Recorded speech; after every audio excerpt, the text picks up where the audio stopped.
అన్ని seasons ఒకెత్తైతే season 9 మరోకెత్తనే చెప్పాలి. ఇక ముఖ్యంగా ప్రస్తుతం బిగ్ బాస్ హౌస్ లో 7వ వారానికి సంబంధించిన కెప్టెన్సీ కంటెండర్ టాస్క్ జరుగుతుంది. ఈ టాస్క్ లో భాగంగా రెడ్ టీమ్ సభ్యులు అంటే తనుజ, ఇమాన్యుయల్, రీతు, కళ్యాణ్, దివ్య, శ్రీనివాస్ వీళ్ళందరూ పోటీ చేస్తున్నారు.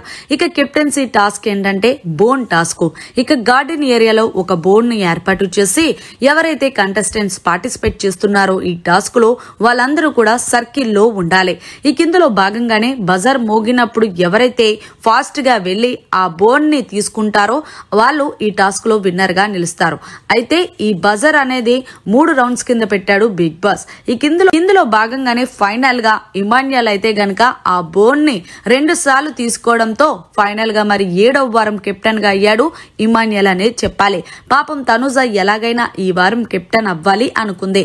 ఒక విధంగా చెప్పాలి అంటే తనుజకి ఇమ్యూనిటీ అనేది అవసరం లేదు, కానీ హౌస్ లోకి వచ్చాం కాబట్టి ఎలాగైనా కెప్టెన్ అవ్వాలి అనే ఆలోచనలో ఉంది తప్ప లేకపోతే ఇమ్యూనిటీ అనేది అవసరం లేదు. మరి ఫైనల్ గా ఇమాన్యుయల్ కెప్టెన్ అవ్వడం మీకు హ్యాపీగా ఉందా, లేకపోతే ఎవరై ఉంటే బాగుండేది అనేది గెస్ చేసి కామెంట్ చేయండి. మరిన్ని లేటెస్ట్ లైవ్ అప్డేట్స్ కోసం చూస్తూనే ఉండండి మీడియా కార్నర్.